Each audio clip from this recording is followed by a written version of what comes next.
Hey, we've got our Mad Max bolt cutters, and these are made in China. Went down to Home Depot.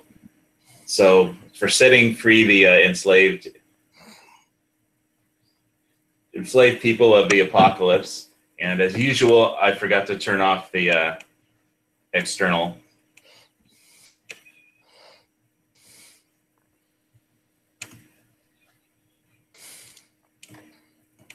All right.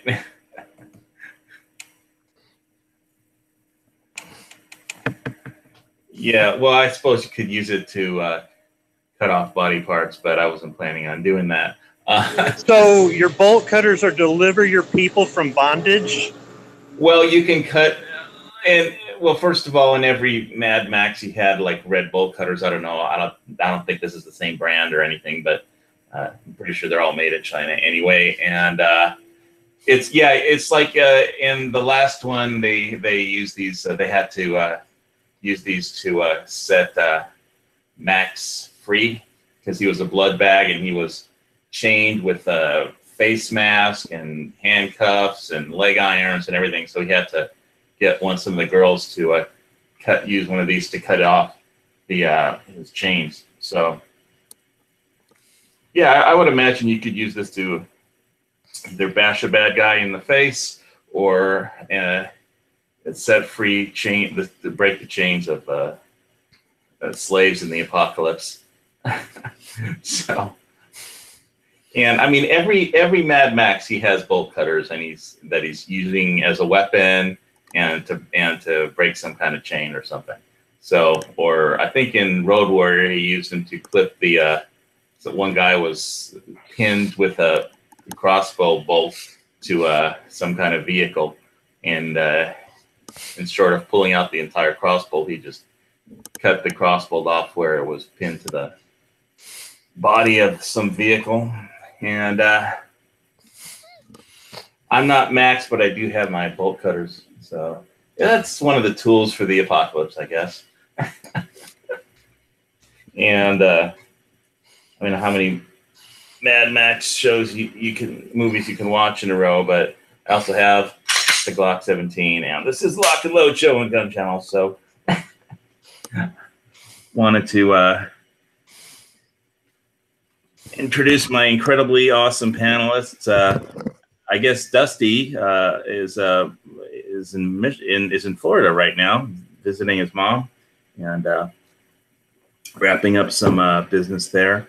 And Squib is still at work in Michigan, hard at work, and comes to us from the Marine Corps in the long run. You know, when I was like 17 years old, they actually had me in the Marine Corps recruiting office, but I did escape. What they used to send me, when I was in high school, pamphlets and recruiting stuff in the mail, basically telling me I could be a pilot and stuff in the Marine Corps. But you have to have, basically I got to the recruiting offices. They said, well, that program's available. You have to have perfect vision, and I was nearsighted as that.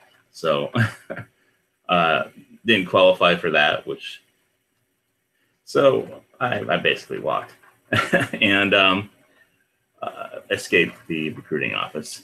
Clutches. You know, not everybody gets to be a pilot, but that doesn't mean you can't fly. Well, they could throw me out of a plane too. I mean, hey, look, you can be the pilot, but only in the movies is the pilot's name on the airplane. In real life, the pilot's names are not on the aircraft. It's the crew chief who's responsible for it, and he's an enlisted guy, and he doesn't have to have perfect vision. So, well, I mean, I was 17. They told me I could be a pilot, and then they told me I couldn't be a pilot. So, you know, I did wind up having LASIK eventually, but that was before I moved to Hawaii and way after 17. And I went to college instead. I went to UCLA instead of joining the Marine Corps. What happened? So, whatever. I don't know which would have been better off in the Marine Corps or UCLA, but the girls were hotter at UCLA. And there weren't any in the Corps back then, I don't think. But anyway, so that's my basic addition for this week. My prepping thing for this week was this, and I am going to be looking at some, for the record, I had some WM friends. WM stands for Woman Marine. I had some WM friends in the Corps, and they were all attractive. But I was married, so they had to just say my friends. Well, but you weren't bunking with them. Hey, I tell you what, you know, it's nice having a couple females as your friends because they can give you a lot of insight on exactly why your wife is acting crazy. Was this, you were on wife number one? Yeah, that was back to, yeah. It's like sequels for an action adventure movie or maybe a horror film. I don't know which. Yeah, Halloween isn't, I mean, I can go into my how bad my uncle's first wife was, but anyway, moving right along to something else, some other topic, anything besides that. Oh yeah, the news, the weather news from around the world is the volcanoes are exploding everywhere. There was an earthquake in Alaska, like 7.5, and there was a brief tsunami watch, but not an alert, up just off of Alaska. Let's see. Let me hit the screen share button, and in case you haven't heard about some of the volcanoes that have been exploding, let me find it. Come on, screen share. There it is. All right, so 56,217. This is from a few days ago. Evacuated around Mayon volcano in the Philippines. This is our news update. And that's a pretty big explosion on the volcano. And that's a lot of people to evacuate. And this is basically, I don't know how much this is tied into the solar minimum, but you go on to Space Weather News and read all about that, or Suspicious Observers on YouTube. Some very large explosions, as you can see, from ash getting just thrown up into the pyroclastic expulsion up into the air. And everybody in the towns needs to evacuate. And this is in the Philippines. And there's some other volcanic activity around.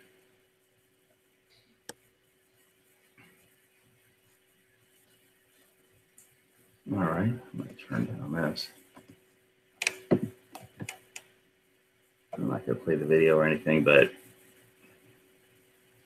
beautifully symmetrical Mayon volcano, which rises 8,077 feet above Albay Gulf and is the Philippines' most active volcano.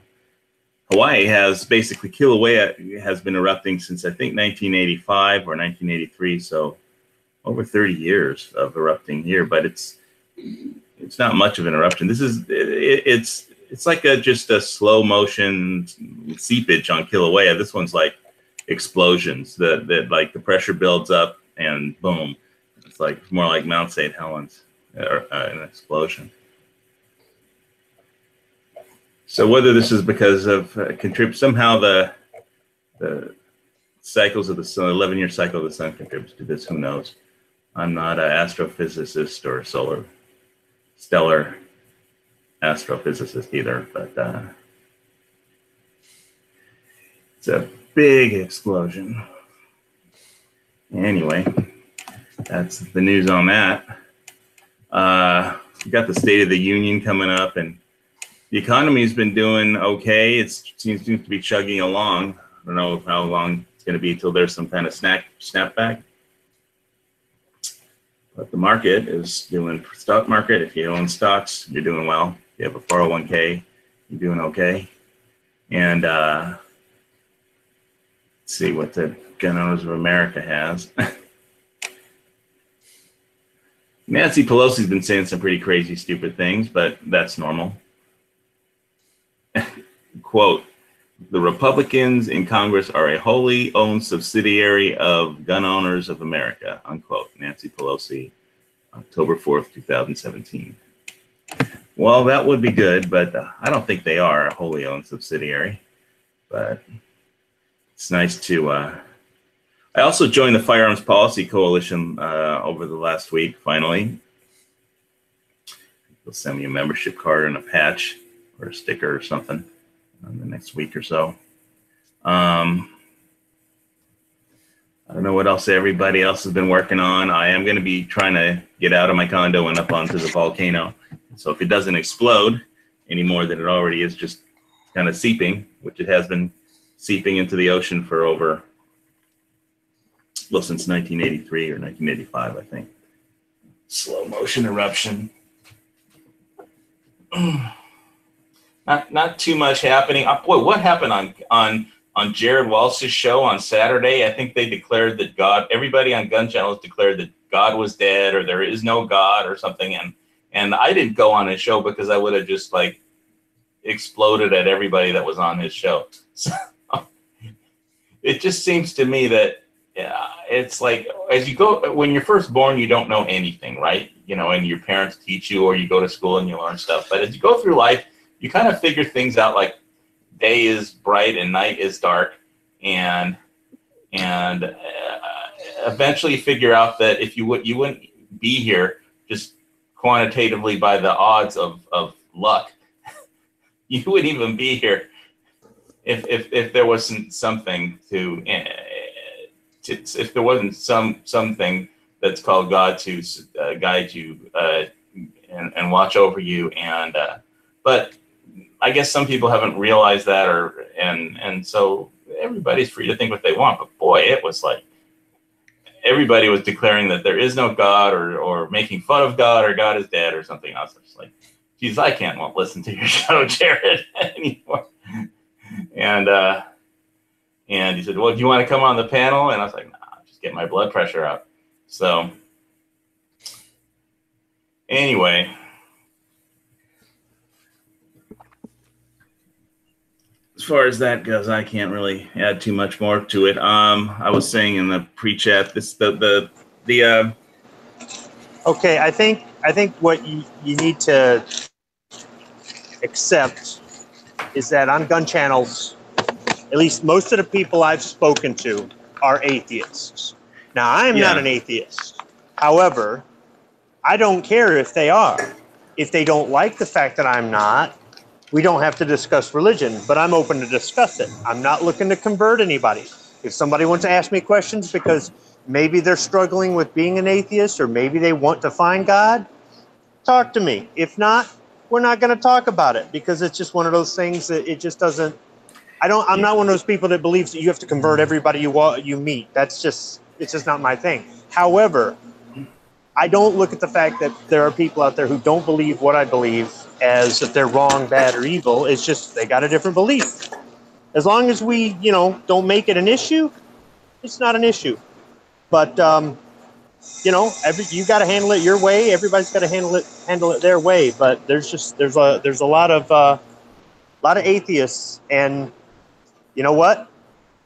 It's the right. We're Americans. We can do whatever we want. So. Yeah, and like I don't have to listen to I don't have to watch the football games neither. And if they want to have a chat about how there is no God, and everybody that thinks there is just bonkers or stupid, then that's okay. I don't have to. I can do something else, But anyway, I wanted to talk about this. So the brand of bolt cutters I went to Home Depot. It's made in China, HKP, and what I was reading before in the pre-chat is. Precision engineered blades provide superior edge life when cutting. Trying to read this. By 7/16 inch HRC 31 and 5/16 inch HRC 48, and I believe that's the hardness in the Rockwell scale. As measured on the Hardwell scale. So that's that on the bolt cutters. Yeah, I'm not planning on doing any breaking and entering, but if the shit hits the fan, I need supplies, and there's a bunch of containers parked outside of Walmart in the parking lot. while everybody else is raiding the store, busy looting the store, well, there's containers though, so that nobody's watching really. But let's hope there's no apocalypse. But some things are out of our control. Anyway. So what have you guys been up to? I mean, I know Dusty's in Florida. How you liking it down there, man? It's hot. Is it too hot for you? You used to the cold now? I am. I'm used to the cold. And I've been sweating all day, even today, and it's only 70 to here today, but it's still hot. You damn Yankee. Well, yeah. Who was it that had the post on the texting about the World of Beer place? Me.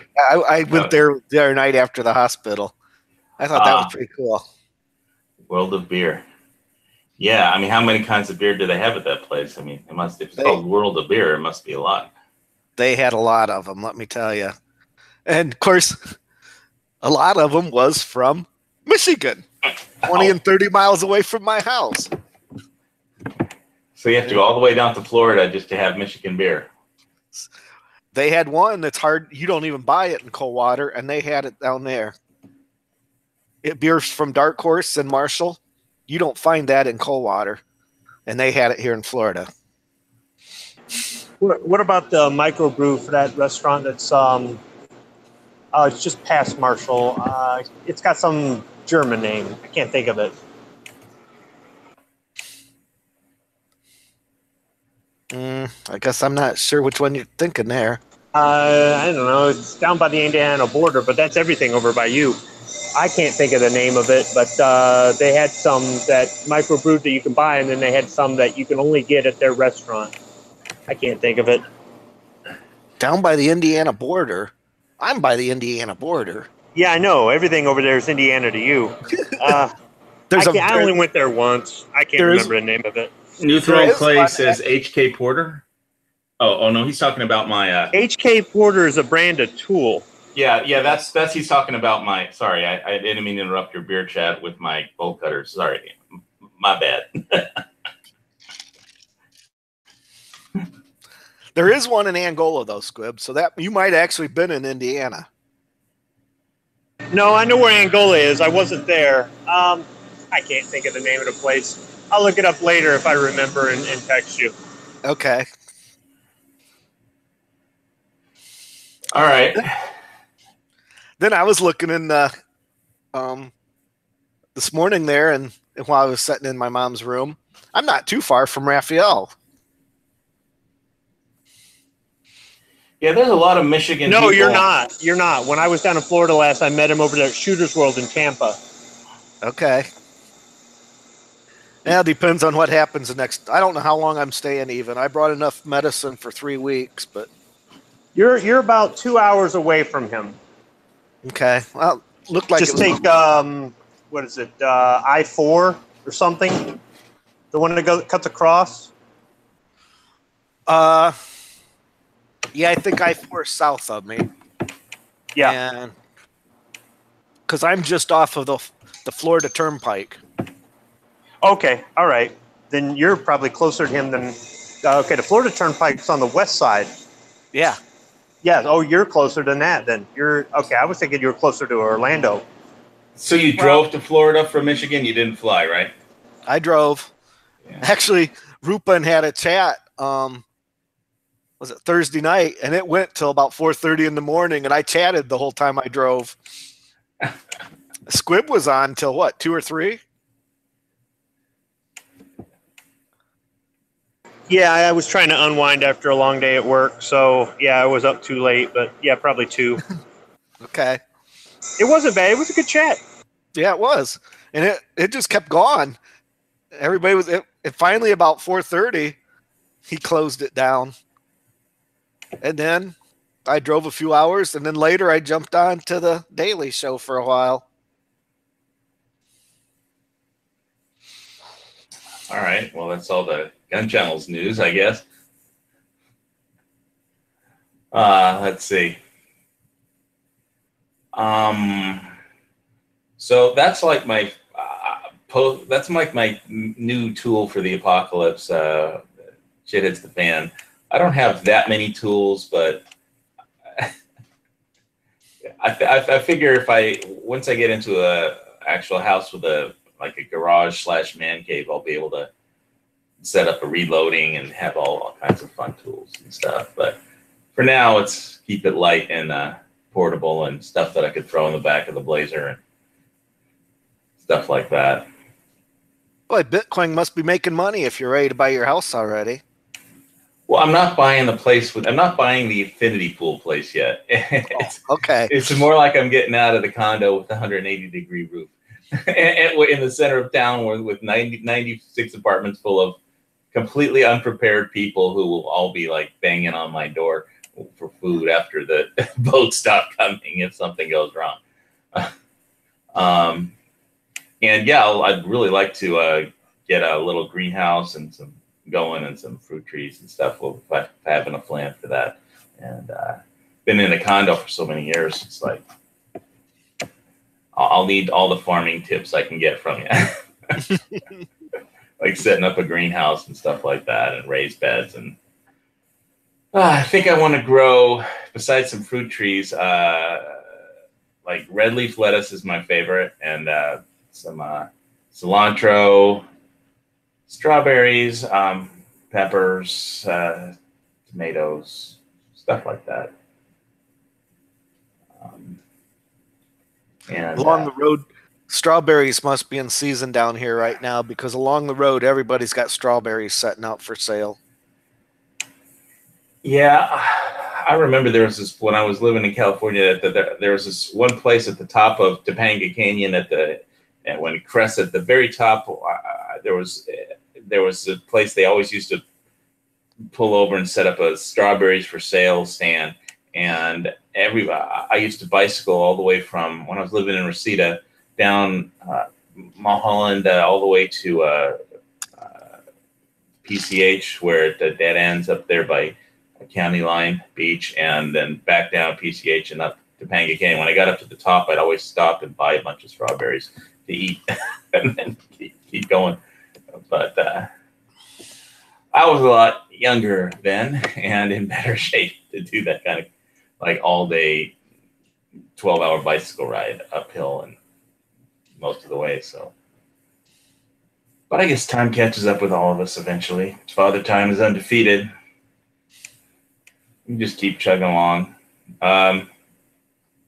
So what do you guys think are your best tools for the apocalypse, or shit hits the fan tools that you have?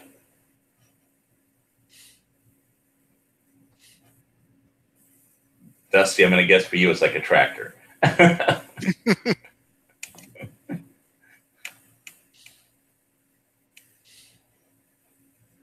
Oh, just a second. I'm trying to keep my computer from shutting down. It says it wants to do an automatic restart.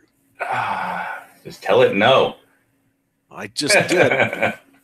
It doesn't want to listen. It doesn't want to listen. It won't let me shut it off. So if I happen to disappear, you'll know why. All right. We'll wait for your reboot. I'm sure we'll find something to talk about if you. So what else have you done in Florida? Not much so far. Today I sat all day at the hospital. With your mom? Yeah. Yeah. I thought maybe, I don't know. I have with today too, and met with some people to move her because, and she's never going to go home again. So we have to find a place to put her. And there's no way she could make the ride home with me even now. So it's going to have to be down here. And well, I guess you got your work cut out for you. Just visit all the retirement centers and those kinds of places, and just talk to the residents and see if they like it there or not. And but she actually needed the surgery that you have. But there was no way they could do that on an 88-year-old woman. Really, there were some. Yeah, the younger you are, the better chance you have of surviving it. I mean, when I had she needed a quadruple bypass, really? Yep. She had 3 stents, or she had 3 veins plugged. They went in and put stents in 2 of them, and the one on the back side they couldn't get to, and they just said, "We'll see what 2 does." But Wow. she's not improving, and Well, I don't stents know. are, yeah. Well, open heart surgery is very traumatic to the system. My dad had it when he was 58 or 59, and I had it when I was 52. And my doctors were confident because I was so young that they were sure I was going to make it. In fact, my doctor couldn't. I mean, the staff there thought I just looked way too young to have open heart surgery, but I wasn't lying about my age because I wanted a free operation or anything. But it was funny. But well, she's 88 years old and she's down to 70 pounds. Oh man, 70 pounds. What? How come all the blockages? I mean, well, I want to ask this. Just genetics, really. Same thing. It's how your body handles cholesterol. But wow. Remind me not to miss any of my statin drugs. I take one at night, my basically generic Lipitor, and it's a statin drug that helps prevent cholesterol from sticking to your arteries. Yeah, well, there were older people that I saw in the cardiac rehab that were up there, but and it just depends on, I guess, each individual, because it's traumatic. I mean, I survived it, my dad survived it, but our accountant didn't, because it wasn't the operation or the heart problems that killed him. It was Crohn's disease. Crohn's disease flares up when the body's under stress, and I can't think of a more stressful thing on the body than open heart surgery, because they basically saw your ribs in half, pull your heart out of your chest, and rewire it's like major. And so that's what happened to our accountant, our friend Moshe. It's like, he survived the operation. It's like, the operation was a success, but the patient died like a few days later because the Crohn's flared up. And he had been treated for Crohn's and had surgery just for Crohn's like a few years ago. But it's like that, just the operation just inflamed the Crohn's, and there was like just fluids swelling up out of every organ of his body, more than his heart could pump right then, and on account of all the stress that was placed on his body by the operation. So it's definitely, if you need the operation, you need it. But if you and I think she's ready to go. I kind of got the opinion today that she's ready to give up. Well, so I'm glad I drove down, because I'm pretty sure this will be the last time I see her. So, well, then but you don't know when that's going to happen, and so in between now and then, I'm going to stay a couple weeks. I'm for sure.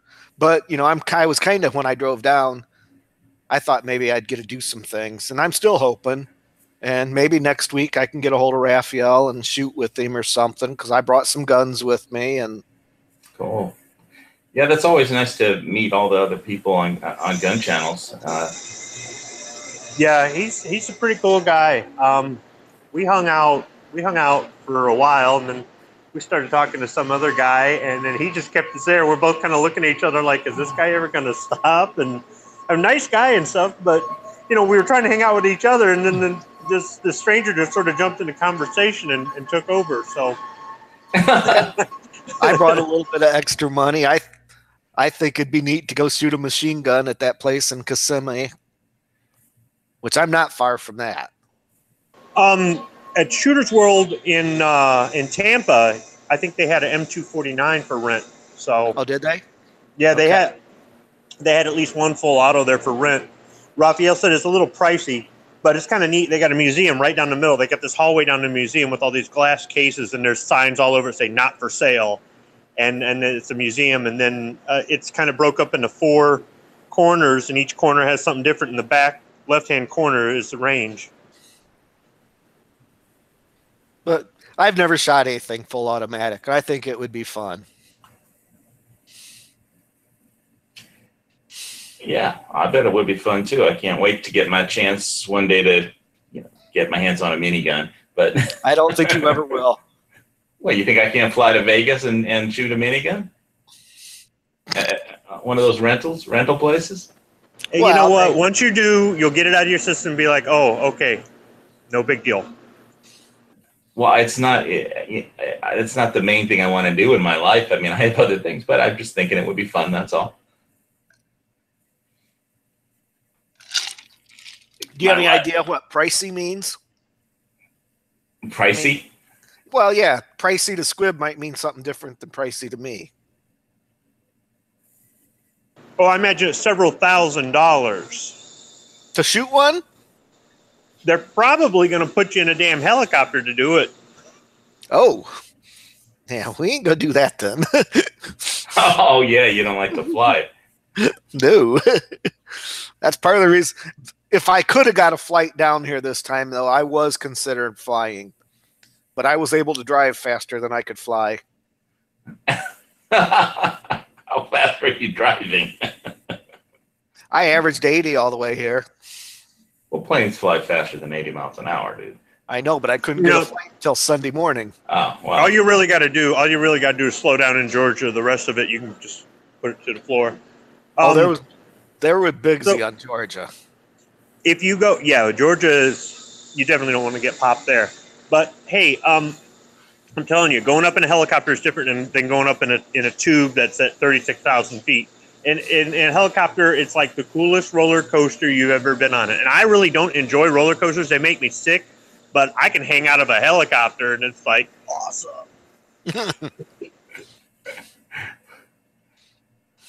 Well, you should do something fun in Florida after you, take care of your mom and do all that stuff. Spend some time with her, and I'm sure I will. It's like, you can feel it. I don't know how it is for other people, but there was some point where you're not sure if you're going to continue on existing as a living corporeal being, and you could feel your life kind of start to slip away, and it's like I don't know any words that I could say that will help you or her at all, but it's fine. I mean, she's 88 years old. She's lived a full life. She's ready, and it's fine. She'll be happier. Well, I don't know if she'll be happier, but we're all mortal, so we don't get to live forever.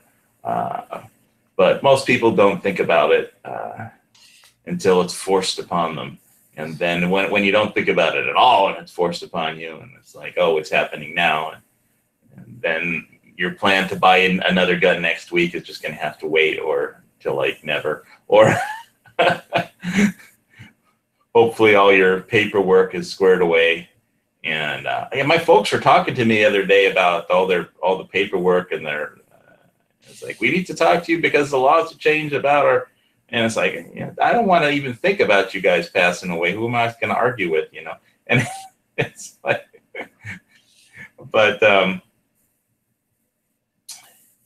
there's no words that I could say that'll help. So you just got to be with your loved ones and be there with them. And I think it helps to not be alone. But I think it helps to not be alone. I will say that. All right. So now that we're on to we can leave the morbid, we're all going to die talk and talk about fun stuff like the apocalypse, where we're also all going to die. I was asking what kind of tools, what were your favorite post-apocalyptic tools that you guys have at your residences there?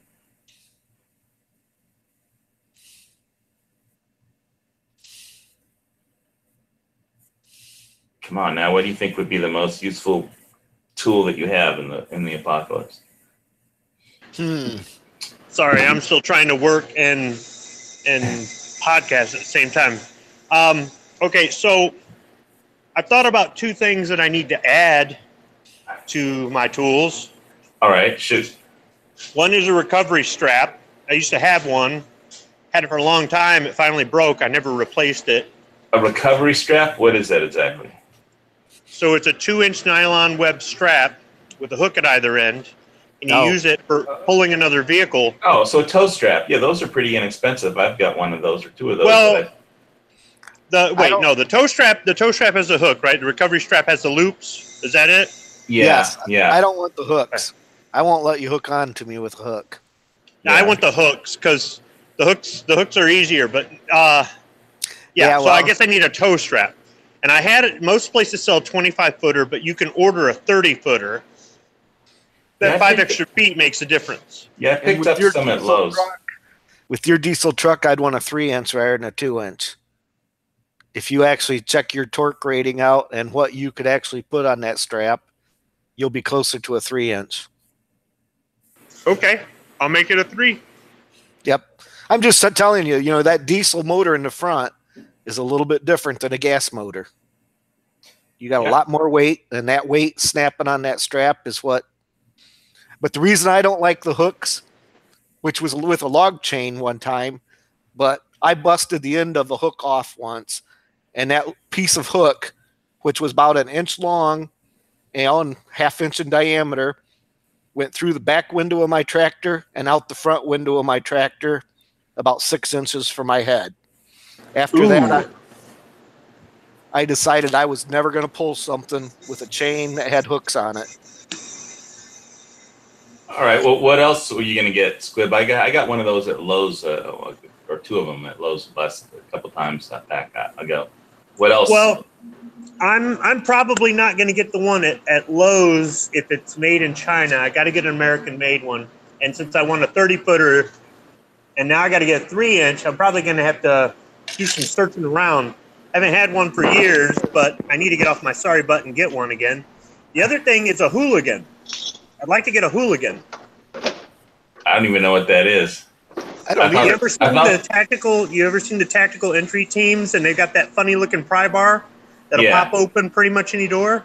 Yeah. Yep. I want one of those. But I would use it as a, believe it or not, a pry bar. That's called a Halligan bar. Halligan, hooligan, hot lips, hooligan, whatever. I thought hooligans were like UK soccer fans run amok or something. The only reason I know how to say the name correctly is because I've used one. Okay, Halligan. Hey, thank guys. you for the correction. Knowledge is power. You need a Mighty Mouse and a sledge to go with it. All right. So when you say sledge, do you mean a 4-pound engineer's hammer, or you mean a 10-pound sledgehammer? The 10-pounder would be better, because if you're gonna try to pry the door open and use the top end of it, you're gonna want to have that 10-pounder to really give it a good hit. All right. And then the other guy will rip the door. I got a 10-pounder with a nylon, or is it fiberglass or nylon? No, I think it's nylon handle. I don't think it's fiberglass. I think it's nylon. I had to do a replacement on the hickory handle. Finally broke that off. So I got a 10-pounder to go with it. So that's good advice. In Hawaii, that's probably something you should have in the back of your SUV, is maybe a sledge. A sledgehammer? Yeah. I probably used my splitting maul in case I wanted to make some firewood too. Yes, he was going to hire me to split his wood, but then he realized he had a pneumatic log splitter or something, so I was put out of a job before I could even get on the plane. But I have an 8-pound splitting maul. The only difference between that and a sledgehammer, one end of it is a sledgehammer. The other end, you have a wedge that you could, split some firewood if you had to. Yeah, I mean, it's like I was watching Rise of the Machines, and I was about to be hired on as a log splitter, but I was put out of work by a machine. So, anyway, New Throne Clay says gas-powered cutoff saw and a generator and welder and a cordless drill. Well, I mean, everybody has a cordless drill, but everybody has a welder and a generator too. I don't have a generator or a welder. I live in a condo, dude. Where would I put a welding setup? I thought everybody had that kind of tools. Well, not everybody lives on a farm. Now I don't see him with a welder, but a generator, one of those little Honda generators, the quiet ones that have got the handle, they're portable. That might work out good for him, especially since it's powered by gas, and that's the same thing as his SUV runs off of. You don't have to worry about having both gas and diesel. He just needs gasoline. So, well, and there's propane. There's propane generators too. Yeah, Hank Hill can sell you a really nice one. Who? I sell propane and propane accessories. Robert? That sounded too much like Forrest Gump. I was trying to do Hank Hill, and I sounded like Forrest Gump. All right, so Dusty, it's your turn. I'm like, I figured out what Squib's saying. It must be you don't watch that. No, I have no idea what he's talking about, but that's okay.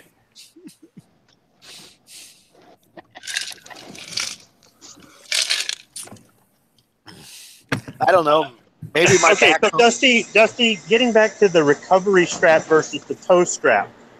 Right. Okay, now I've used short straps with loops, 4 inches, around the forklift forks and slung them around stock steel to pick up, say, a 24-foot-long piece of steel with 1 or 2 trucks, depending on how much and where we were trying to get it. And we'd wrap it around the forks and we'd sling it. We'd use the loops to sling it.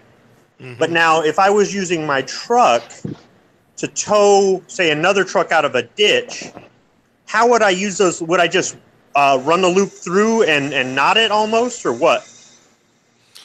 You can run it through and knot it. You can use a heavy chain on the truck that you're gonna, pull, like to hook up with. And then a lot of guys will say, put a tire on it. So if that chain busts, you got enough weight that it ain't gonna fly. You follow what I'm saying? Put a tire on it. What? Yeah. Yeah, put a tire or something to weight that chain down so that when it snaps, and if something does snap and break, that chain will not fly towards you or either way. When something breaks, when you're pulling so hard, you're like stretching a rubber band. If something breaks, it's going to fly towards you. And that's exactly what happened to me. That hook broke and it flew. Like I said, it went through my back window and out my front window. And it was just like a gunshot going through my cab. So I take it there's broken glass everywhere. Oh, I'm sure I probably have glass in my face yet. My face looked like I had shrapnel and glass fly in my face. But it's all safety glass, right? No. Well, it was, but it hit so hard that safety glass did not stay together. It was little tiny pieces that went everywhere like a bomb. Right, but safety glass. I think what Hawaii is trying to say is that's what it's supposed to do. Well, yeah, busted in little pieces, okay, yep. Yes. But it flew around just like you were getting hit with shrapnel.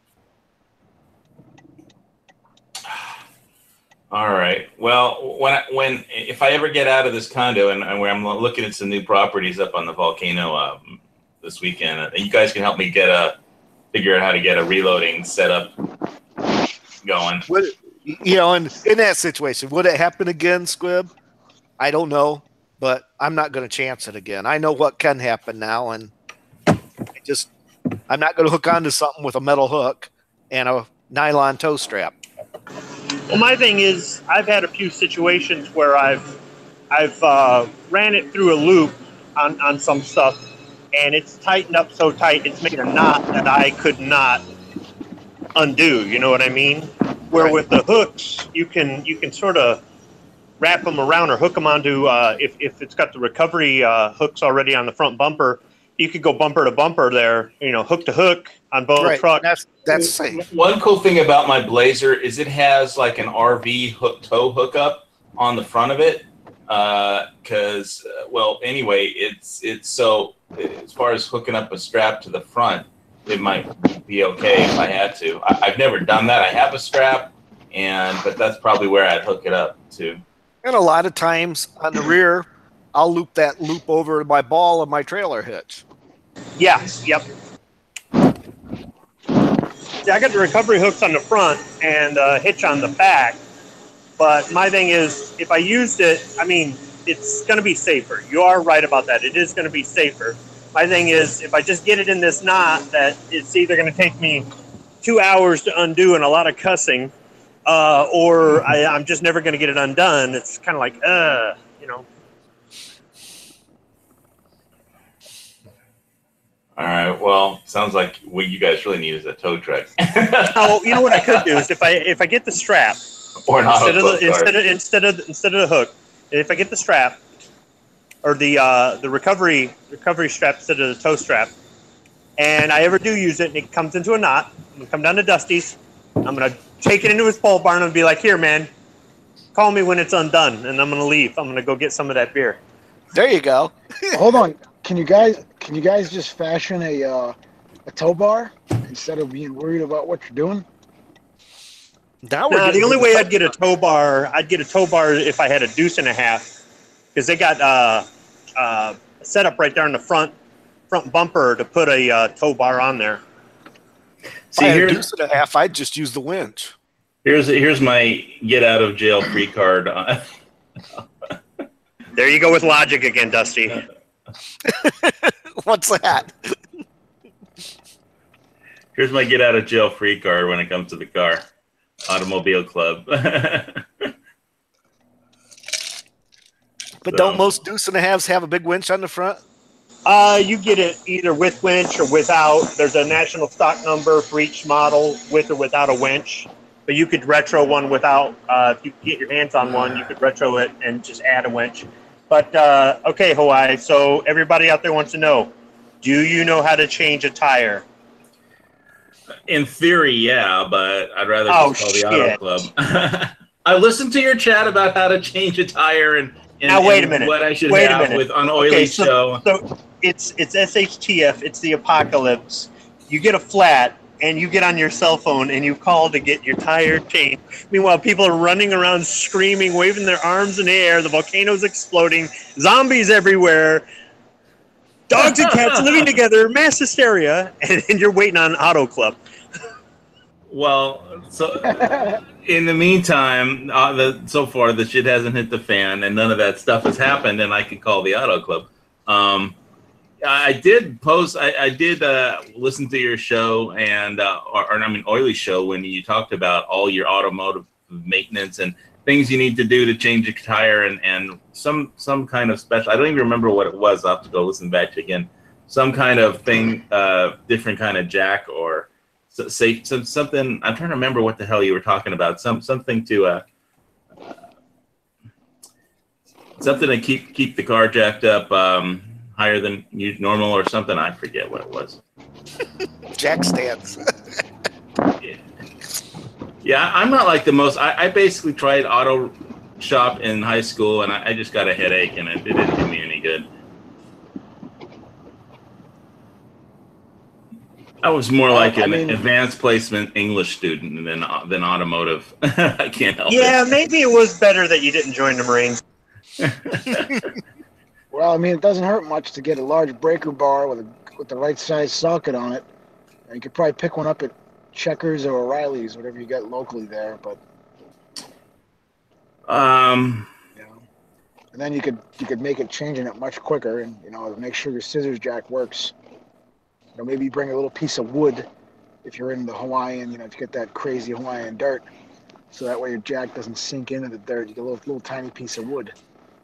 And then you can bring it to my house, and I'll show you how to run a tire machine to fix it. I know, just mean shit at the fan. It would be a good idea, or at least have a can of Fix-A-Flat in your vehicle. Or do you have run flat tires on your vehicle? I don't know. Actually, nowadays, just some plugs that work better than Fix-A-Flat. Well, it was plug in it, and that's permanent. Well, it was really interesting. I had an interesting chat, and basically we're talking about what to do if the shit hits the fan, and the resident manager says, well, if there's like a nuclear bomb that goes off, I don't even want to live, so I'll probably just, you know. So I said, well, so what I said was, can I have your truck then? If you feel that way about it, can I have your truck?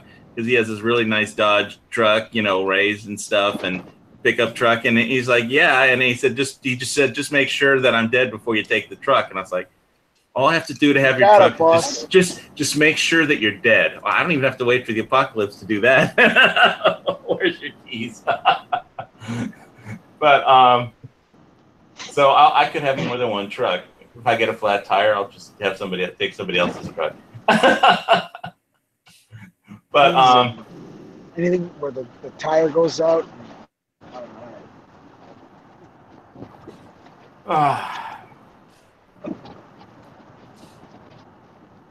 Sorry, I had my hands full. I couldn't unmute. I was fixing something. Yeah, I did mention using.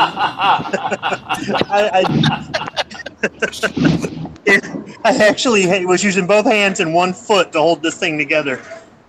It's one of those things where you got to line up 3 things at once and then tighten down the screw. So guess how many times I was cussing this out before I got it. Yeah, in Oily's chat, I mentioned having a breaker bar with a deep well impact socket that's the right size for the lug nuts. Having spare lug nuts, even keeping spare lug nut studs, not necessarily because you're going to pop out a broken one on the side of the road, but if you take it to a shop and they go, yeah, we could fix it, but we don't have that part and every place is closed, you could say I've got 3 of them in my glove box. You know what I mean? So I keep spare lugs, spare nuts.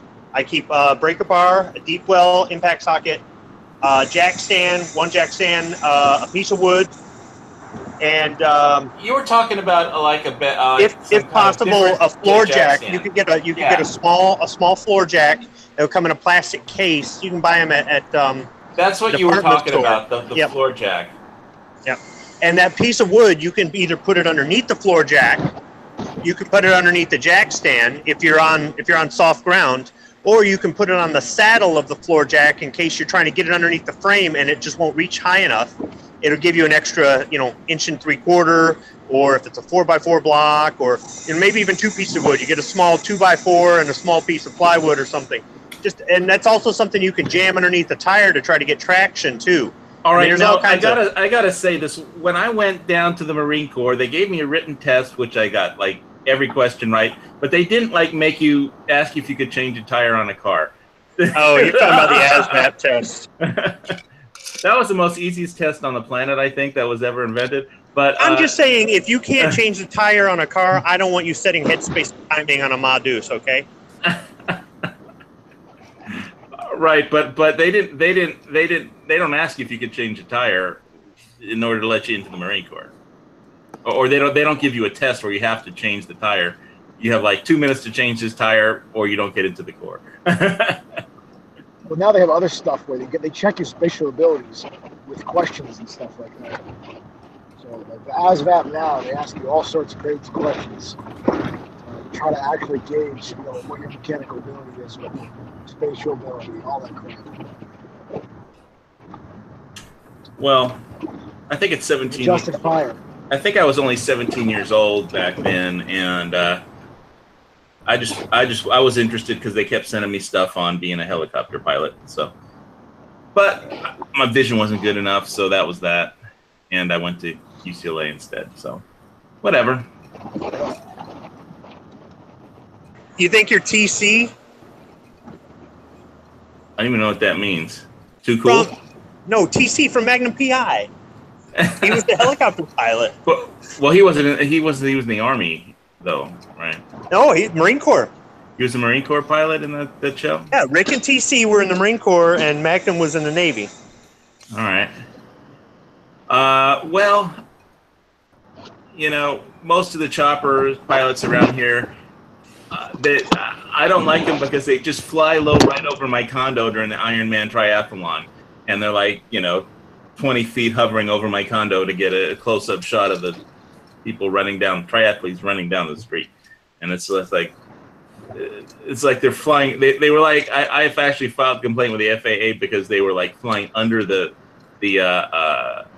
electrical overhead wires. And if the wind hit them, they would have landed. They're flying under the overhead wires over a crowd of like 5,000 people. And if the wind like pushed that chopper like 20 yards in the wrong direction, it would have taken out all of them. And then, yeah, but they didn't do anything about it. They're like, but yeah, it's definitely having a helicopter hover 10 feet over your house once a year during the triathlon gets kind of annoying. I got to tell you that. But it'd be an interesting job. I think people in Hawaii are really sick of all the helicopter tours because they've had this like organization to protest all the helicopters flying over the volcano because it's like there's always. Dude, the people in Vegas get that shit like 12 hours a day, up and down the strip, back and forth and back. That's what they're getting over the volcano, over their homes, and they thought it would be peaceful and quiet to move up onto the volcano, and it's like a war zone. I mean, when you saw my video of Welcome to the Jungle, you could hear helicopters flying over, but then for real, you could finally say, "Get to the chopper!" Meow. Well, I try and put that at the end of the show because I have the chopper sound effect. See you at the party with the.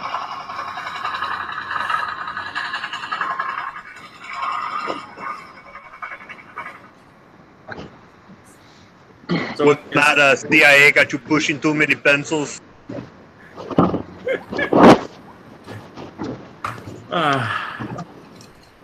Well, Let's do a quick poll. Do I sound like Steven Seagal? who's Sean? No, I don't think you do. I don't either. I just watched a couple movies last week of his too, so. Well, Under Siege with Tommy Lee Jones. I mean, maybe if you had the ponytail, you might sound a little bit like him.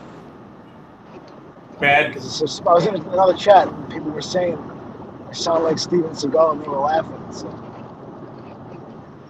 Well, Tommy Lee Jones, I thought, had a more interesting character, but in Under Siege. But I mean, you got your Connery impression that works, but. yeah, I thought I was talking to Sean Connery one time. Impression. Yeah. I've just seen that movie too many times. And I've seen the James Bond movies friggin' way too many times. I have too, but I still enjoy them. For some reason, I like all his movies. I love it when he throws the FBI guy off the roof. The Hunt for Red October.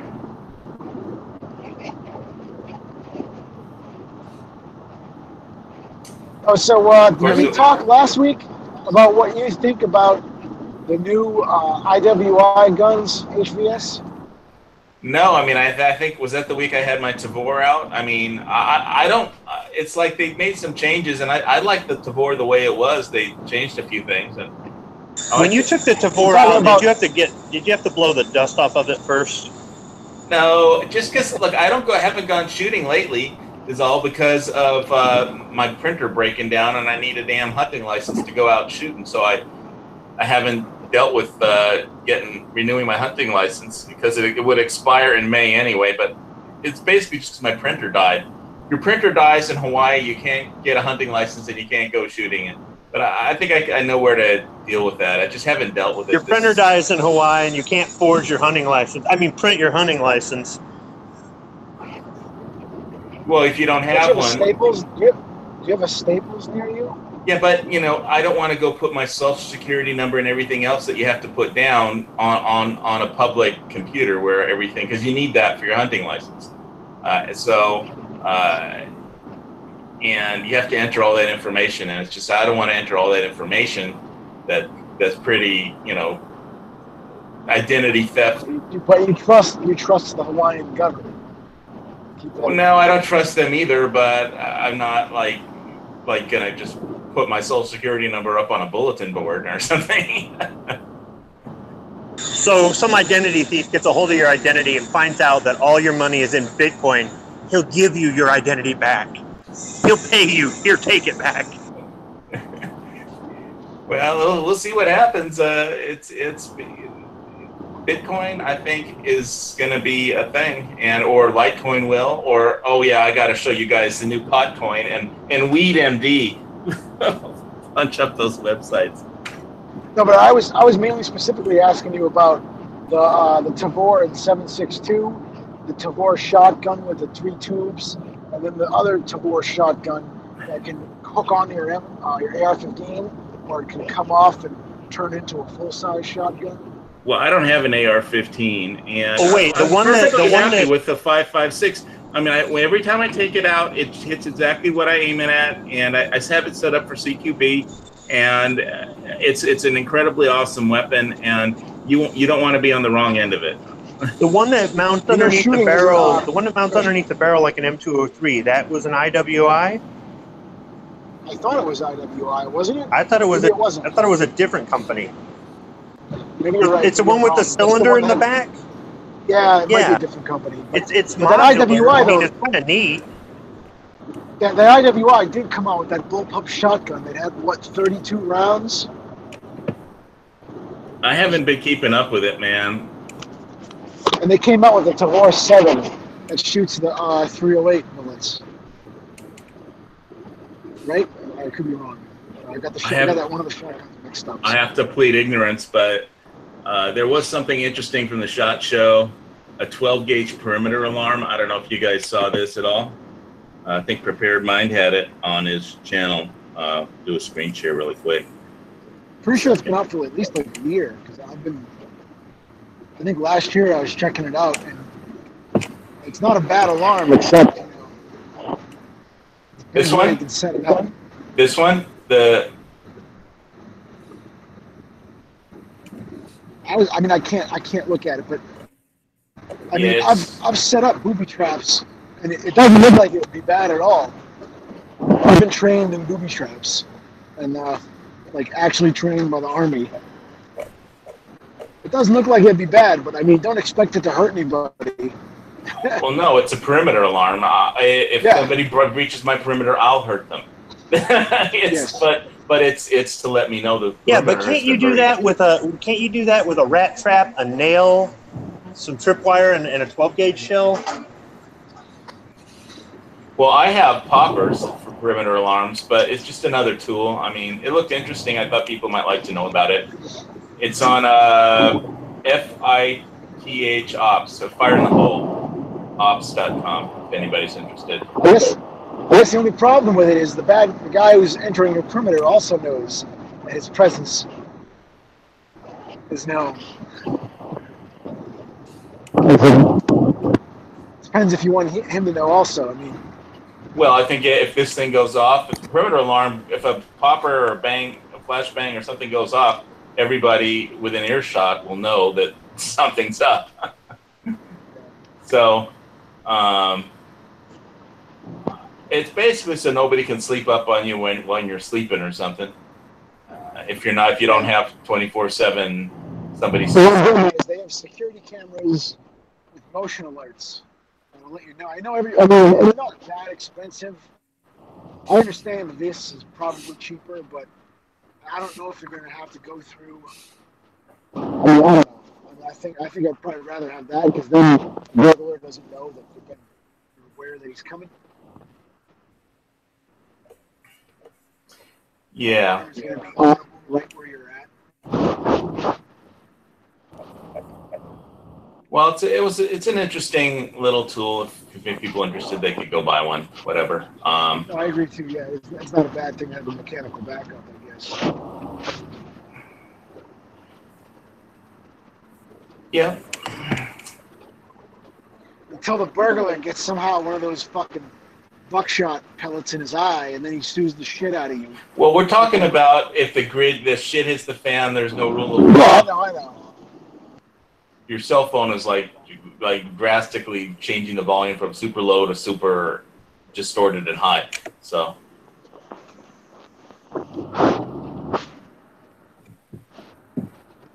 Anyway, all right, enough of that one.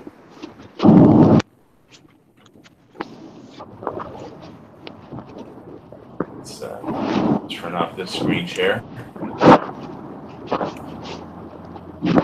So, Jared, are you driving somewhere? Is that why there's so much noise? Or Yeah, sorry about coming home from Boston right now. all right. Coming home from the bean. I go to high school. Northeastern University. I'm going for mechanical engineering. Wow, engineering degree? Yep. All right. I'm close to being done. Well, you think you're going to get a really good job after that with that degree? I have no idea. Northeastern University is a pretty good school, but I don't know. I kind of want to try to get a small arms job, but who knows? Whatever I get is probably what I'm going to jump into. People are mechanical engineering degree is a good degree to have. A lot of I hear about a lot of kids going to college and they go to study something they like, but what they like doesn't pay or nobody's hiring. Well, mechanical engineering is something you can do in any state, and you can work in all kinds of different fields. If you get into firearms, that's great, especially with your background. But you could move up here to Michigan and make plenty of money being an automotive engineer with a mechanical engineering background. So, and I mean, you can get into aerospace, or you could get into any sort of manufacturing, or even stuff like medical, like prosthetics and stuff like that. I mean, mechanical engineers are useful in all kinds of different ways, and it's something that you'll be able to. So you could hop from job to job, keep getting better jobs with that sort of degree and experience in the field. So you're actually going to college for something useful. Yeah. Isn't that unusual? I learned how to blow shit up in the Army, and I figured, why not learn how to put shit together? Yeah, I mean, you could work for TACOM and be working on things for land systems. But I mean, I know a Marine who handled the automated targets that the tanks fired at for a while there, the ones that are on the trolleys and stuff like that. General Dynamics was the subcontractor on there. So I mean, there's all kinds of different things you can do, and your background as a combat engineer, you can use that because you understand how things work or what things do, or you understand the terminology or that sort of thing. You know, you just have to, you've got to be able to, once you get your foot in the door, it's hard to get your foot in the door, but once you get your foot in the door, just show them what you got and you'll be fine. You'll be just fine. But I mean, at least you didn't study like humanities or some crap. What good is that? I talked to some guy who was getting a graduate degree in operations, and he could not describe it to me what operations was, other than it's a bunch of math courses. Operations. If he couldn't tell you without having to kill you, basically. Yeah. I study operational security. I can't tell you what it is, though. No, it wasn't security. This guy was like, I don't know. I'm sure it's some meaningful on some level. If he's spending all that money to go to Northeastern for it. Right. Well, every business needs. I mean, the COO is the chief of operations, and that's like almost the guy who runs the company. So that's what he's obviously shooting for. How to operate, how companies operate. So that would be my guess, not knowing anything about it. I've known some COOs, but. All right. Oh, now I remember. I was going to look up the potcoin.com thing so you guys can check that out and laugh at Weed MD. But I think what's really interesting about this Potcoin is that every kid, they have an Android app, and every kid in America is going to want to have a Potcoin wallet on his cell phone.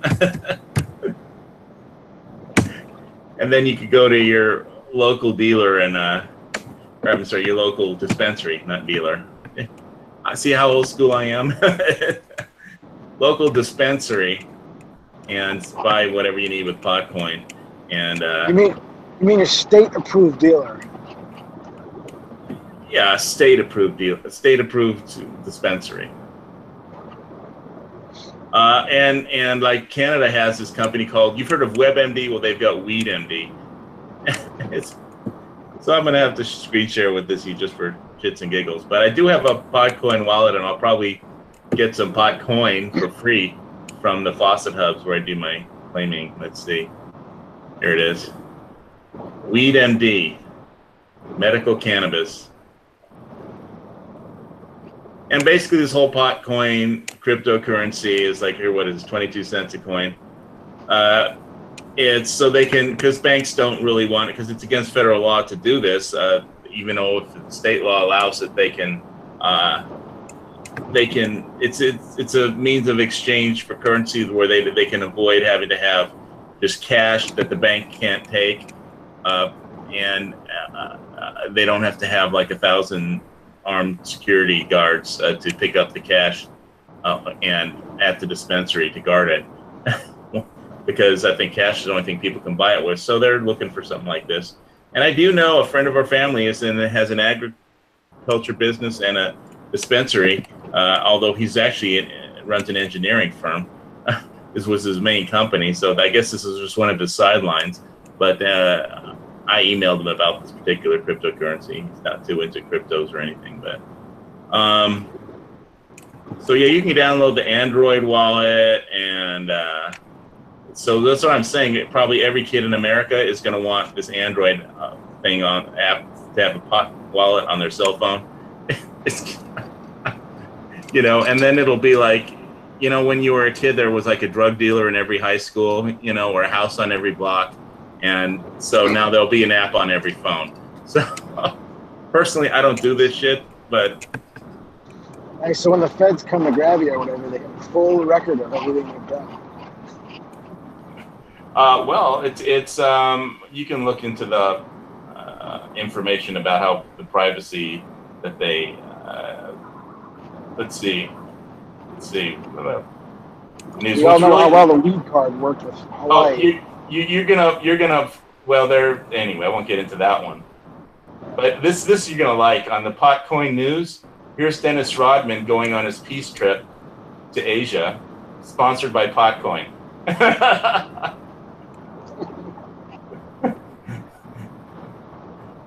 So he's got Trump and Kim Jong-il in this T-shirt, and Dennis Rodman in the middle there.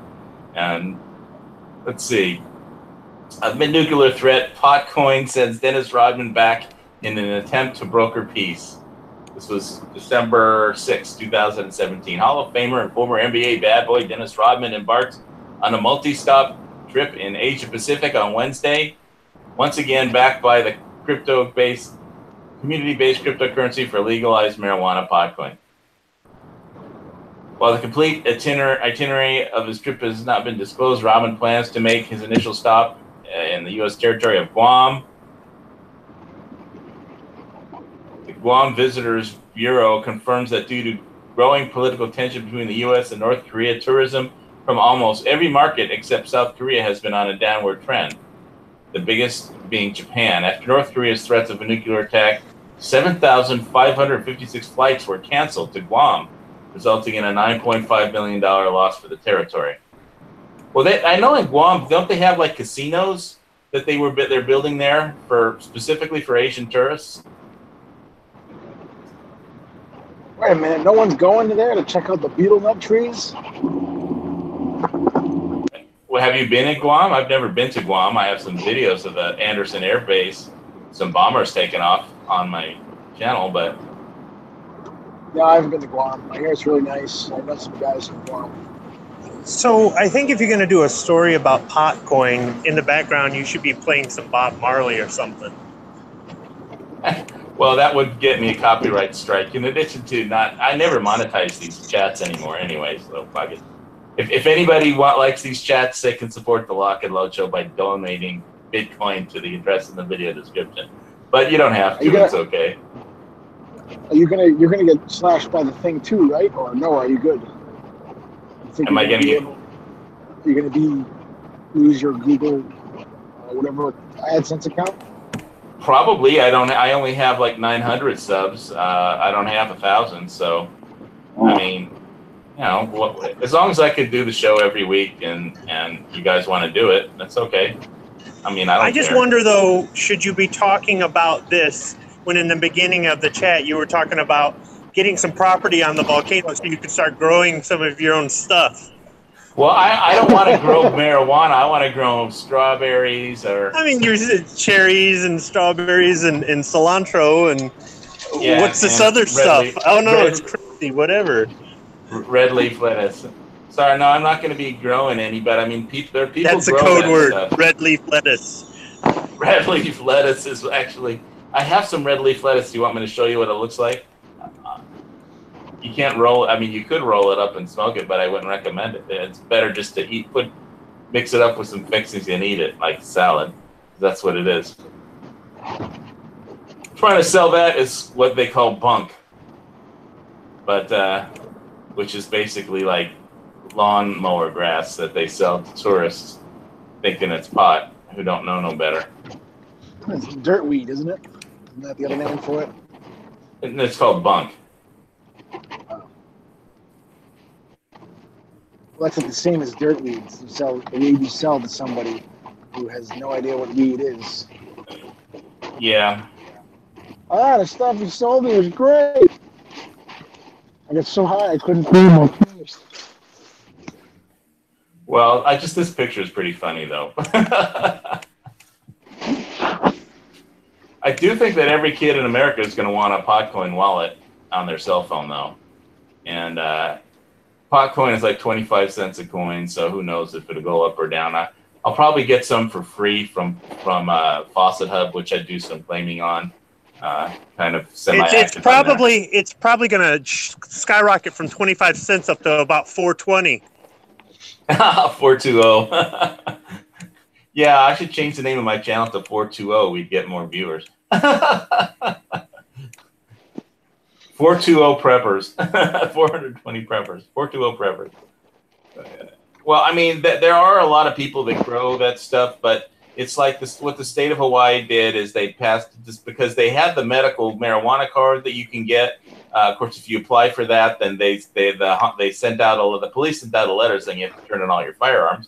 But since I don't smoke weed, it's not a problem. But what they did is they passed, so weren't any dispensaries where anybody could actually buy anything. They would just apply for a card, and then they'd have the right to like grow one plant or something in their backyard, and it had to be marked and reported and all kinds of regulation stuff. And they passed some law that basically, if a big corporation wants to open a dispensary, they can grow it themselves, but boy, stop moving around, whoever's doing it. Me. Well, stop it. I'll mute my mic. Sorry. Thank you. So yeah, it's so that they basically, if they pay the state a yearly fee of like $3 million, they can open a dispensary. So basically, a corporation has to upfront the state of Hawaii $3 million to get a permit to grow marijuana and have a dispensary where they can sell marijuana. I mean, but people have been doing that as opposed to just people doing it in their backyards instead. I mean, so if you do it in your backyards, then I don't know if they still have the federal government, but they used to have the green whatever program where basically they fly over people's houses and they would just basically they use the satellites to find out where the pot grows were, and then they just rappel down from a helicopter, cut up all the marijuana, and either burn it or take it with them, or have somebody drive up and haul it away, and then move on to the next place. And so that's why, in addition to that's why people up on the volcano don't like helicopters, because on the subject of helicopters, because they don't know, it's either just a bunch of tourists flying over their homes and constantly to and from the volcano, and or they don't know if there's somebody who wants to like just if the federal government is going to sponsor like DLNR to come in and rappel down onto their property and steal their marijuana grows, so people are just like pissed at people in helicopters pretty much. I just don't like them hovering right over my house for the Ironman, or for my condo. But so I guess I'll lose that if when I move out of here, but I'll gain the all the other helicopters. You can't win. There's going to be helicopters. Anyway. All right, enough of Dennis Rodman on this chat, man. So is anybody actually going to watch the Super Bowl, or we decided that football is the whole American flag thing is just we're going to do something else on Super Bowl Sunday? We won't be watching it at my home. All right. I'm pretty sure Dusty won't be. What about you, Jared?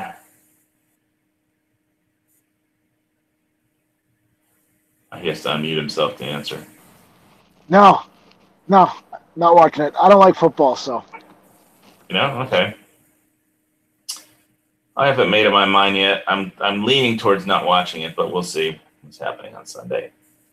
I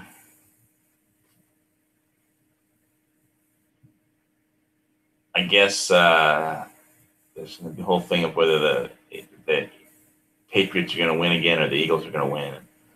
I guess I really don't care.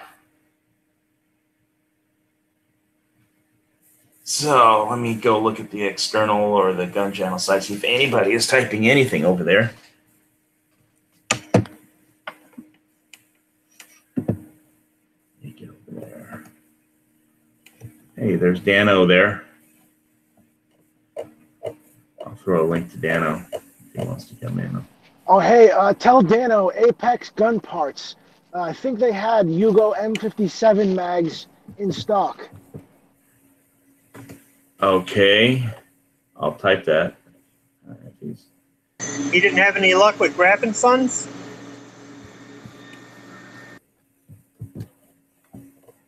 I have no idea.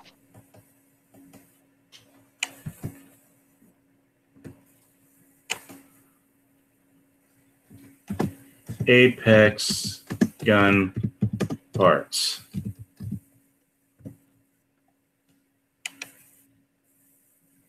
I just put Apex Gun Parts, so I don't know if he's looking at it. He's got a little Z by his name on the gunchannels.com/HVS text site. I'll check. Not too much on the.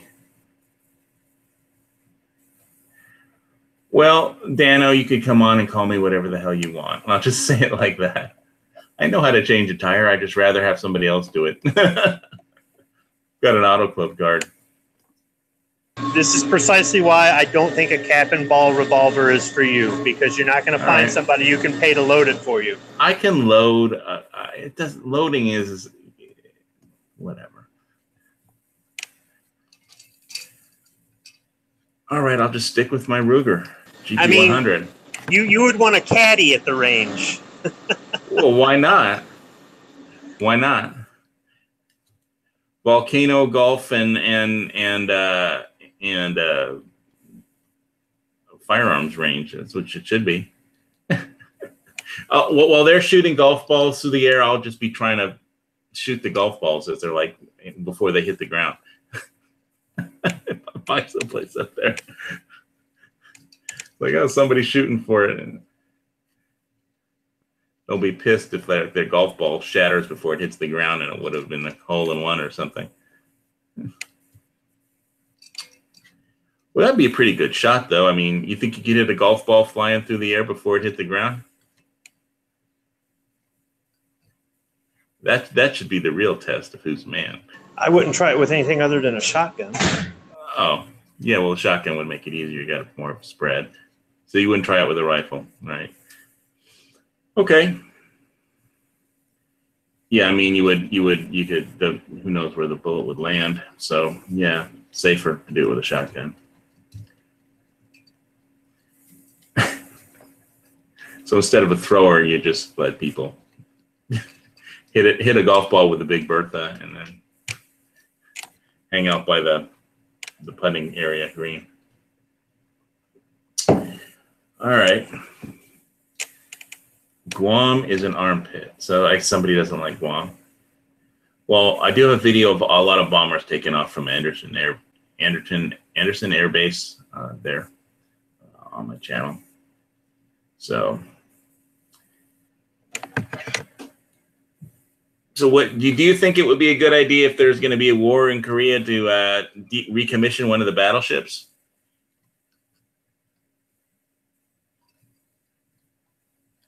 I don't think they ever should have been decommissioned.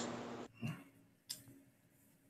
don't think they ever will? But they do cost a lot of money. So I mean, as far as they have a lot of crew. Battleships need a big crew, right?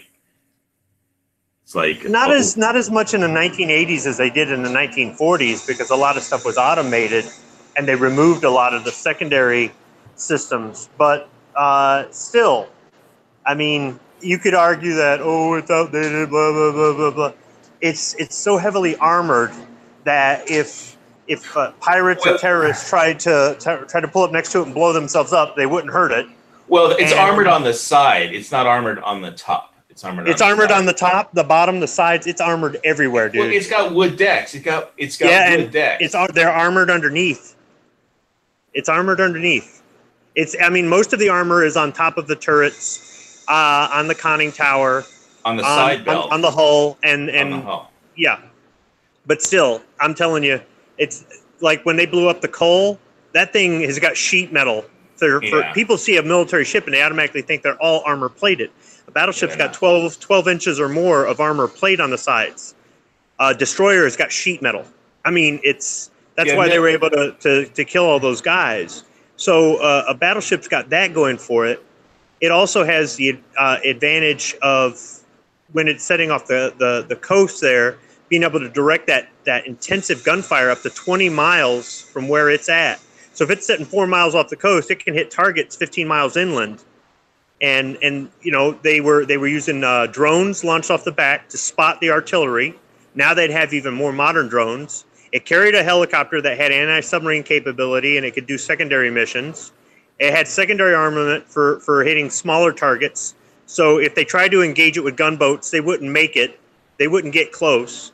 And anybody they have a lot of subs. North Korea has a lot of subs. I'm not worried about the subs. The helicopter it carried on the back was an anti-submarine warfare helicopter. Also, it's going to be screened with other ships that are going to have sonar and that sort of thing. On top of that, the armored hull isn't entirely resistant to a torpedo, but it'd be more likely to take a hit than, say, aircraft carrier is armored too, but all the other ships are not. They are made out of thin metal. It's not. Yeah, I would imagine that the main threat to a battleship would be from artillery on land. I would think the main threat to a battleship would be getting stuck on a sandbar, honestly. I mean, it was hit. The modern battleships carry, I mean, they got tomahawks, they got harpoons, they got their 16-inch guns, they got their 5-inch guns, they got a helicopter. The only death on a battleship was, in the war during Korea was when there was a fire from a shore battery I forgot which battleship it was that was firing during the Korean War. But I'm not worried about an aerial attack. I'm not worried about an aerial attack because, like I said, it's screened by other ships. They're going to be able to defend it. Now, if somebody was able to get in and fire a missile, and even if it's a sea-skimming missile coming in at it, that Sea Whiz is going to tear it to shreds. So, well, yeah, unless it's an area denial weapon where they just like nuke if they see a battleship, they just set off a nuke near it, and which isn't going to happen because the ships are mobile. Unless they're in port for like 2 weeks for Christmas, they're not going to know where they're at. Well, but you don't have to have a direct hit with a nuclear weapon. I mean, it's just got to be close enough to kill all the people on it. I mean, the ship may survive, but the people won't. Kind of a deal. People are part of it. The crew. Once again, though, you're going to have to know that they're going to be anchored there for a set period of time in order to target them. Otherwise, I mean, even though there's a blast radius and whatnot, out at sea, it's just, if you're like, oh, well, they're over in that direction. Well, all right, we'll just fire a couple nukes over there. You might not even get close. It's not the same. It's not meant to be used on ships. Well, that's what the area denial weapons that the Russians and the Chinese are building are basically sea skimming missiles that deny an area of by exploding nuclear detonations on the ocean, and it's like an area denial weapon. So if the ship is offshore bombarding North Korea, they could. Not North Korea doesn't have those missiles, but they could fire them all they want. I'm telling you, they wouldn't make it. They wouldn't get close enough to the ship. Sea-Wiz would tear them to shreds. Well, I'm still hoping there isn't going to be a war in Korea, because it would be a nasty one, I think. But everybody's gung ho when a war starts. But the last time there was a war in Korea, a lot of people died, and it was a nasty piece of work. It wasn't fun for anybody who was there, I don't think. No matter how many episodes of MASH you have watched. But that was shot up in Coral Canyon. I rented the bottom half of a house up there one time. Anyway, any other stuff happening in the Second Amendment gun channels world that we need to talk about? I'm going nuts because I don't have extra money to spend on gun stuff. Yeah, whistling the MASH theme. I didn't realize that I was still muted. So when we were at MCT, this Marine Combat Training, is what you do after basic. It's kind of like advanced infantry training or that sort of thing. It's not School of Infantry. That's entirely separate. But we had these tents. We called them MASH tents, and anytime we'd be humping back from the range or wherever we were doing our training, we'd all start whistling the MASH theme as we coming down the hill and around the bend to the MASH tents. You guys ever do anything like that? No, we never had MASH tents, and they had some fucking shitty tents that have. All right, I don't know if swearing's okay. Is swearing okay in this chat? I should have asked. Go ahead. We had some not very good. We had some tents that were a real pain in the ass to clean, and the red dirt, man, the Hawaiian red dirt is not fun. To clean off those tents or clean off any of your gear, but I wouldn't call them MASH tents. They're super duper fancy. I forget what they're called. Not wood frame with old green canvas sides. No, they were like super duper tents. When I was in Israel, when I was like 13, I think I went to Israel with my folks, and they actually watched MASH on. They had the film. They had little film, and they had like some kind of 35 millimeter projector, and they would watch it. They'd watch it inside in tents. They'd set up a projection screen, and they would watch the episodes of MASH on film in tents in Israel. But that was a long time ago when I was 13. Jace. Yeah. I guess the only thing on gun channels. I mean, the bump stock ban's gonna hit February 1st. Oh, it is? In Massachusetts. Oh, so, that's a state law? But it's not a federal thing, it's just state? No, luckily the bump stock ban, the liberals put up a ban that was worse than that bump stock ban they were trying to push through federally. And luckily a Republican guy came up with just a ban on bump stocks and trigger cranks only. And that one ended up passing. We got very lucky. Because he wanted a bump stock ban with, anything aftermarket. He wanted the Executive Office of Public Safety to have full authority over the maintenance on your guns. And they wanted all pre-1994 magazines banned that held 10 rounds or more. Right. Well, I'm not going to be turning in my magazines. I don't care what laws they pass.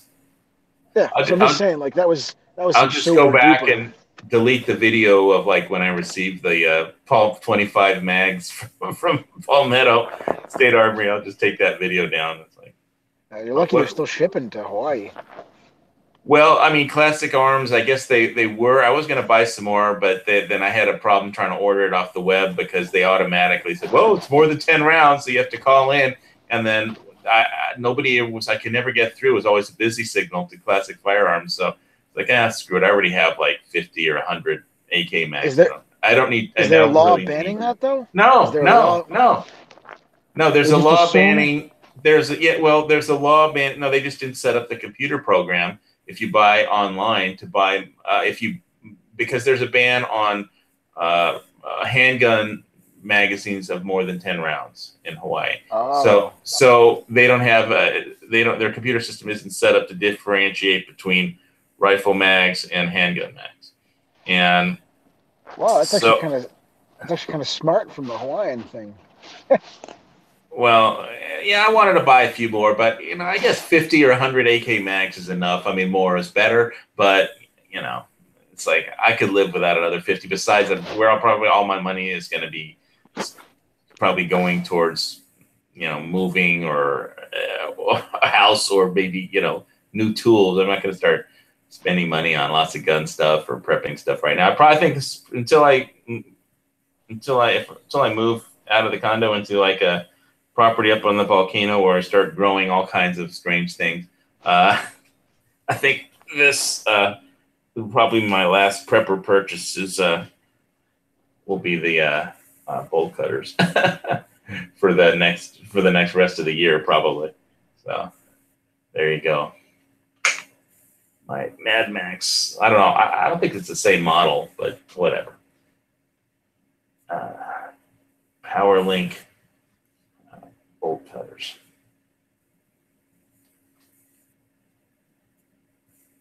Yep. HKP. Made in China. Protect yourself and others when cutting, wear safety glasses, it says on it. All right. Well, I have the Wiley X ballistic shooting glasses, so that probably qualifies as safety glasses, I would think. But they're like sunglasses, so they're not clear.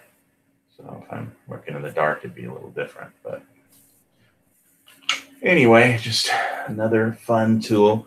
But they are pretty heavy. If you want to smash somebody in the face with it, they'd make a pretty devastating mace if you use it like that. Like Mad Max always gets into a fight on some kind of moving vehicle, and he grabs the bolt cutters and smashes a bad guy in the face with them. So anyway.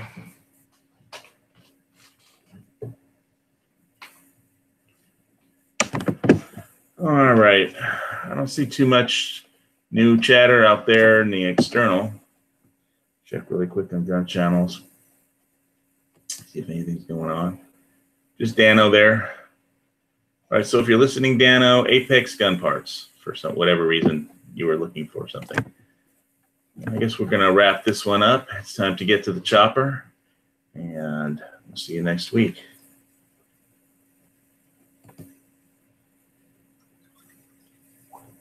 Find the chopper sound effect again.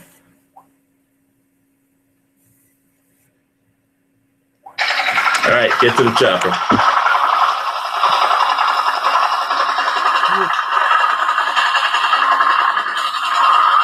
Do it now. Do it now. Get to the chopper.